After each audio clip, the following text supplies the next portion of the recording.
On this episode of What's Going On with Shipping, are U.S. ports empty?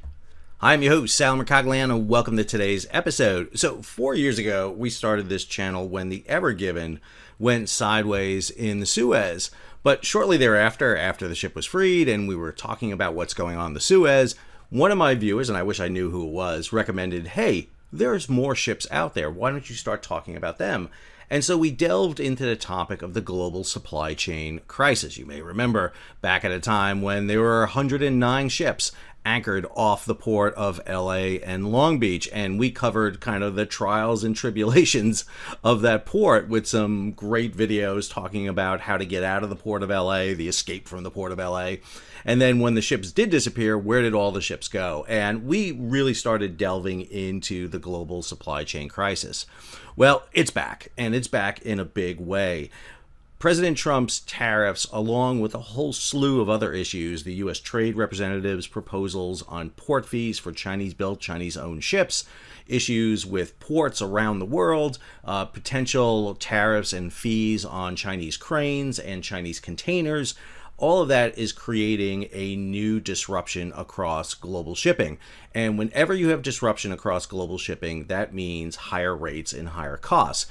We've seen it with Ever Given in the Suez. We saw it with the global supply chain crisis. We saw it with the Houthi in the Red Sea.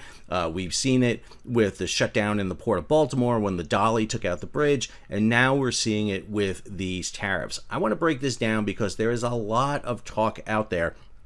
And I want to make it so that you can understand, if you are a shipper, if you are moving goods, if you're a consumer, what is going to happen next because of these tariffs. Because you may not be seeing costs right now, but that doesn't mean they're not going to happen. If you're new to the channel, hey, take a moment, subscribe to the channel, and hit the bell so be alerted about new videos as they come out. Let's take a look at some headlines out there. These are coming off of GCAPT, and this is a Bloomberg story. For an increasing number of Chinese exporters, many of whom battled through the trade war in President Trump's first term, and who have invested years to capture the spending power of American shoppers, it may be closing time in the U.S. With tariffs on Chinese imports at 145%, factories that make items like coffee machines and yoga pants have halted shipments to the U.S. and have idled their assembly lines to a 3 or 4 day week. Then you get this story from Hapag. Hapag-Lloyd customers. Hapag is one of the largest ocean carriers out there. They're in alliance with Maersk, the Gemini Corporation. Hapag-Lloyd customers have canceled 30% of their shipments to the United States from China, spooked by the trade conflict between the world's two largest economies. Instead, there's been a, quote, massive increase, unquote, in demand for consignments from Thailand, Cambodia, and Vietnam. This article over CNBC, and I know people has views about different news outlets, but Lorianne Laraco is one of the best maritime reporters out there. U.S. ports, Los Angeles, Long Beach, see steep drop. These are the three main points that Lorianne has in that story. The number of Chinese freight vessels heading to both ports of Los Angeles and Long Beach, the top destination for Asian freight, has dropped sharply. The trade war between China and the U.S. is leading to a demand plummet, and ocean carriers have started to suspend or adjust trans-Pacific services. According to one logistics expert, quote, we are at a tipping point on the West Coast. So understanding this, about 40% of all the containers imported into the United States, and we're talking in the range of over 20 million containers a year, 40% of them come in from China. And of all the containers that come into the United States, about half of them come into the LA Long Beach complex. It is the largest marine terminals we have in the United States. Obviously, Trans-Pacific, LA and Long Beach is an obvious choice. However, with the new lane of the Panama Canal that opened in 2016, we started to see, starting in 2017, a shift over to the East and Gulf Coast. That was accentuated back when we had the supply chain back up, and when everything backed up at LA and Long Beach, cargo started going more through the Panama Canal. And then we had labor issues on the West Coast. We were in the midst of a labor renegotiation with the ILWU. So we saw everything shifting to the East and Gulf Coast. Matter of fact, over 50% of cargo was going to the East and Gulf Coast. That has since kind of returned back to where it was. And so LA in particularly is a good bellwether for us to measure what's going on with cargo coming from China. So I really want to focus on this story from Mike Schuller. Those of you who don't know, Mike is an excellent marine reporter over at GCaptain, does top-notch work. This story, industry leaders warn of supply chain crisis as Trump tariffs hit U.S.-China trade. So in this story, Mike looked at three kind of leading advocates in the maritime industry and looked at data that they are putting out. First, there was this thread from Ryan Peterson, the CEO of Flexport. It's gotten a little bit of traction here as this tweet has gotten 2.7 million views since it went out on April 23rd. In the 3 weeks since the tariffs took effect, ocean container bookings from China to the United States are down over 60% industry-wide. Now, you have to be careful about that stat, 60%. So trade's down 60%. From China? No, the bookings coming out of China are down 60%, and we're looking at week-to-week numbers here. So it doesn't mean we've dropped 60% of overall trade from China. What we're seeing here is a reduction in the amount of bookings coming out of China to the U.S., down 60%. Now, that's nothing to sneeze at. That is a huge number. It is massive. However, you have to be a little bit of context here to understand what is being said.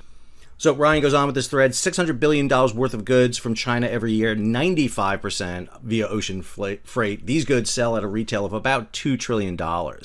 If the tariff on China continues at that level, we will see a $2 trillion hit to economic activity in our country. We will also have mass shortages this summer as the goods don't show up. Remember, when you hit that Amazon button on your phone and things show up at your house a day or two later, those goods have been moving for 4 to 6 months prior to this.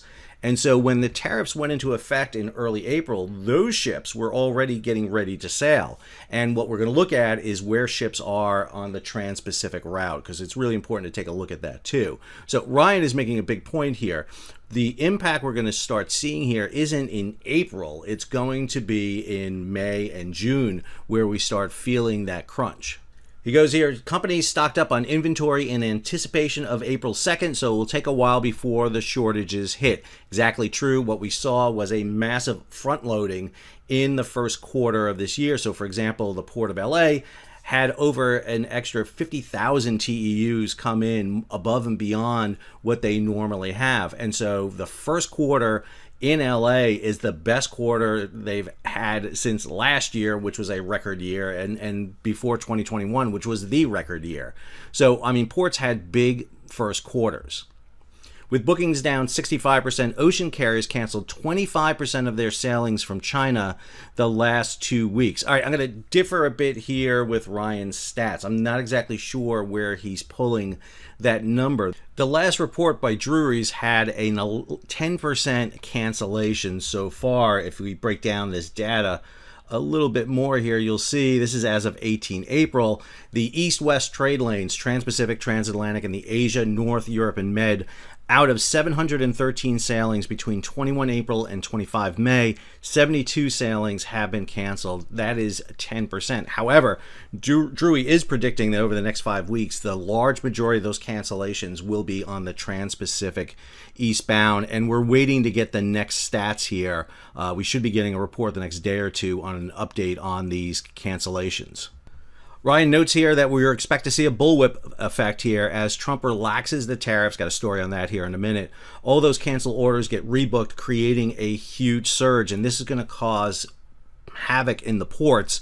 Ports don't like it when you have these pulses happen, these ups and downs, because the facilities in the port, particularly the ability to get the cargo out of the port, the drayage, the short haul trucking, the rail, have set capacities, and when you pulse it like that, it doesn't result very well. He goes on here, the result will be a surge pricing on ocean, perhaps higher than we saw in 2024 with the Red Sea being cut off. Let's remember, what we saw was a massive spike in costs and rates because of the supply chain crisis. It was dropping off a cliff coming out of the end of 2023. Matter of fact, rates were down to pre-COVID levels, and then the Houthi struck. And the Houthi, not because they're hitting vessels, but because of the threat of them hitting vessels, caused rates to go around Africa, and that spiked ocean carrying rates. And while we haven't seen a huge spike in inflation because of that, we have seen an increase in costs. Ryan goes on, when this happens, air freight rates also surge. About 1% of ocean freight volume can be converted to air. The problem with air freight is, number one, capacity. Number two is the availability of aviation fuel, which is always at a premium. That creates some problems. It's definitely, as Ryan says here, a strange time in logistics. After we have to plan for the unimaginable. And fortunately, one of the things that you have is companies like Flexport and Project 44 and a few others that I'm aware of that do this kind of management that you should be thinking about if you're trying to haul freight around. So Ryan was one of the three people that Mike Schuller mentioned in his report. The second one was John McCowan over at Blue Alpha Capital. He puts out a monthly report, and his March report just hit. March volumes up 11.2%, but major macro challenges ahead. 11.2% March inbound increase as boxes return to double-digit gains. 2.2% increase in outbound containers as they keep bouncing around. Tariffs and the planned U.S. trade rep ship fees have the sector facing volatility, and I think John is underselling that. I want to come here to John's last statement in his report. It's worth remembering that container shipping is a system with multiple interconnecting segments, and it works most efficiently when it is operating at a consistent rhythm. Anything that disturbs that equilibrium injects inefficiency and unnecessary costs into those systems. Unfortunately, many of the actions that have already occurred have disturbed that equilibrium and injected uncertainty and even chaos into that system. It remains unclear how this will play out along the spectrum of both container volume and inflation. Does a fantastic job in reporting this, and if you're not following John McCowan on LinkedIn, getting his reports, you really should be, because they are great indicators of what's about to happen. The third person in Mike Schuller's piece is Craig Fuller, the CEO over at FreightWaves. His company does a system called Sonar. It's an analysis of looking at different metrics in shipping. But one of the measurements that Craig noted yesterday was year-over-year trucking activity out of Los Angeles. So one of the measurements they do at Sonar is look at what they call tender volume index. And that's looking at basically bookings out of Port of LA. He talked about the fact that it's down 23%, will likely drop to 50% in the coming weeks if there isn't a trade war resolution. Massive layoffs coming to the West Coast trucking sector. So if you look at these two lines, the green line is last year, 2024. This whiter gray line is 2025. And the beginning quarter here matched up pretty well. And what you tend to see is an increase here in Q2, peaking in Q3, and then after October dropping off, and then nearly dropping off the cliff as a result of the post-Christmas holiday, and then typically the Chinese New Year. But what you're seeing here is levels at basically post-Christmas, post-Chinese New Year right now, and that's an indication that we are going to see less drayage, short-haul trucking needed coming out of LA. Now the question is that going to be a short-term issue or a long-term issue? But it has an impact nevertheless. It is not expected, and that is going to cause problems. So those three, indicators right there, those three personnel there, give you a kind of a good indication there. But I want to give you some measurements and metrics you should be looking at. So first, Trump is floating that the tariff deal may change here. And so we're getting mixed signals like we always do out of the administration right now. Trump is saying one thing, his Secretary of Commerce is saying another thing. We're just not sure what is going to happen. But what we have seen is that Trump likes to fire an opening salvo to get some results and then make changes. And I think that's where we're at right now. Unfortunately, this opening salvo is having huge costs across the economic spectrum. So this is the daily signal output from the Port of Los Angeles. It is posted daily. You can get it in your email or you can just download it. This is showing you what is coming in and out of the Port of LA. Now, LA is one half of the LA Long Beach complex, but LA is the larger one when it comes to containers, but not by much. This shows you 13 vessels on berth. The average time on berth is 4.2 days. That is exceptionally long in port because of the amount of cargo that comes off ships in LA and Long Beach, unlike most other ports where you offload 20 to 40% of the cargo. At LA, it's anywhere from 80 to 100%. There are 94 total planned vessels with a total planned container over the next couple of weeks of 211,000. When you get into the details here a bit, what you see is week 17, the week ending April 26, is up over 56%. That is largely due because those ships coming in are coming in prior to the tariff. If you had sailed prior to the implementation of the tariff, you were booked on ship, you are not paying that tariff. Week 18, you're seeing that impact, 10% down, and then week 19, 32% down. Now, I will tell you that the week 19 was much higher here in terms of that. We were at almost 50% downward of numbers here, but that number has been ticking back up. And when you look at this, you can actually break down the number of vessels. You can actually see vessels that are coming in here. So, for example, CMA CGM George Washington coming in. You can look down here at other vessels, YM Anime, I'm not going to say that right, I apologize, coming in. You can see where these ships are, and if you head over to marine traffic, you can see I cleaned up marine traffic. This is just showing you ships that are crossing the Pacific right now with a port of LA as their destination. So right here, here's that CMA CGM George Washington out of Asia right now, heading across. If we look over here, here's the Everfront. Here's that CM Anonymity coming across. So this is one of those vessels that are heading out, and we're starting to see some vessels coming out of East Asia right now.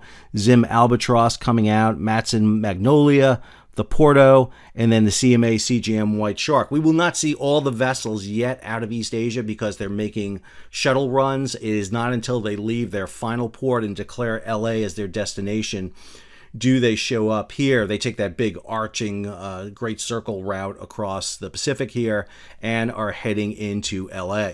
So I did a video not too long ago where I talked about our ships turning around. They're not turning around. What we're seeing is what's called blank sailings, where the vessels, the scheduled sailings, are being canceled. As I mentioned before, about 10%. Port of LA shows you their services that come across by alliances, so you can track this. So for example, the Ocean Alliance, which is CMA CGM, the French line, COSCO, the Chinese line, and Evergreen, the Taiwanese line, have 4 regular loops that provide service. The Premier Alliance, that's Yangmin, it's HMM, it's ONE. They have a series of services that are provided. Gemini, which is Maersk and Hapag, have 4 different routes that come in, and then there's a variety of different independent routes that come in. And what we're seeing is some of those are being canceled. So some of the sales, they're not ending the service, they're just not having a vessel arrive in a given time period. So they're blanking that sail and they're shifting that cargo either onto other vessels, consolidating them, or just ending that service for that temporary period, and they're resuming it with the next run. And what we're seeing is those cancellations are having the impact. So one of the things I strongly recommend is head over to the Port of LA website. They have excellent information. Like I said, you can get that signal sent to you every day. This is their cargo operation dashboard. It is full of information. I'll have the link here in the show.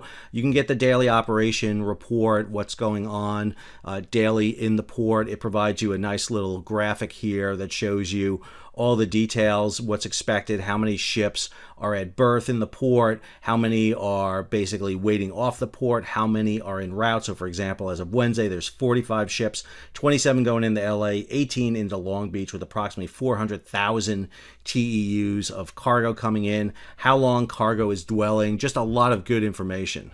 One measurement we used a lot here on the channel was the import container dwell report. This is tracking containers on the yards in the terminals of the Port of LA. You can see the massive spike that happened here during the supply chain crisis.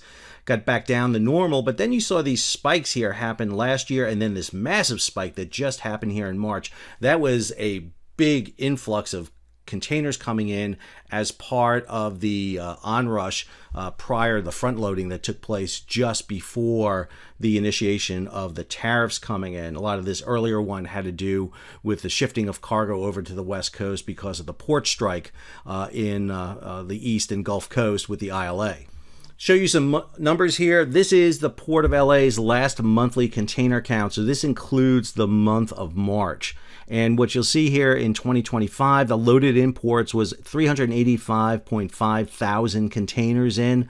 That's over the previous year, 379.5 thousand. So it's a 1.58% increase. If you look at the calendar year, 2.5 million containers versus 2.4 million containers, that's up 5.2%. So the first quarter of the year is definitely showing an uptick. The question is what happens in the second quarter. When you look at annual numbers here, again, go back to 2020, you saw that 9.2 million, that was down for over the past 3 years previously, but then the biggest year ever in 2021, down in 2022, down in 2023, and then a massive spike in 2024. So you got to be careful when you hear people talk about year-to-year numbers right now, because LA had an exceptionally good year last year. It was up to its second highest year. So again, I'm not minimizing the damage being done here, but we have to be careful about quantifying the damage. And just so you're not overly reliant on the Port of LA, this is the Port of New York, New Jersey. Again, marine traffic showing you vessels that are calling in the Port of New York, New Jersey. You can see that line of container ships coming around from Africa. This is fairly new. This is because of the shift that we saw happen as a result of the Houthi. Typically, those containers were coming out of Europe through the Med, but now we have vessels going directly there. So, for example, you'll see these type of vessels coming in, not the biggest vessels in the world, but they are coming in. So we're seeing vessels. So here's Maersk, Hartford coming in, and then vessels coming up along the east and Gulf Coast up to the Port of New York. When we look at New York's numbers here, very similar to what we see on the West Coast. Here's the February numbers. You'll see the number of containers is up in terms of loaded containers. We're up over 9% in February 2025 to 2024. So you are seeing that front loading in the first quarter. So again, got to be careful about a lot of the data out there. There is some great analysis out there, but you got to put it into context. There was a lot of charts going out talking about, wow, 60% bookings down. That was from week to week. That was from the week prior to the tariff to the week the tariff was initiated. And a lot of people shipping cargo said, we're going to hold off. We're going to wait and see a week or two to see what happens. What we have to see is what this new round of tariff negotiations results in and how well people have stocked their warehouses. There are plenty of manufacturers and distributors out there who had not have the ability to stock up. They just don't have that ability. They're operating on just-in-time logistics. And any disruption, as we're seeing right now, is going to cost them money. If they have got to add 145% tariff to the cost of their goods, that's going to drive out a lot of businesses. And we can expect to see some closures and some bankruptcies and some massive disruptions if this continues in the long term. Right now, you're probably not seeing anything on the shelves yet, but that's going to come as we see these disruptions take place. If there's not enough stockpiling in warehouses, now a lot of things have changed with warehousing and the ability to store goods. A lot of changes happened since 2021, 2022. Warehouse management has gotten smarter. People are storing things not just on the West Coast, but throughout the United States. So it's really going to be interesting to see how this all plays out. But in the short term, especially in the ports of LA, Long Beach, if we're not seeing that same level of business in the second quarter that we typically see in the first quarter, that's going to impact drayage, it's going to impact rail, it's going to impact everything. I hope you enjoyed today's episode. If you did, hey, take a moment, subscribe to the channel, and hit the bell to be alerted about new videos as they come out. Leave a comment, share it across social media, and if you can, support the page. How do you do that? You can hit the super thanks button down below or head on over to Patreon and become a monthly or yearly provider. Until our next episode, this is Sal, signing off.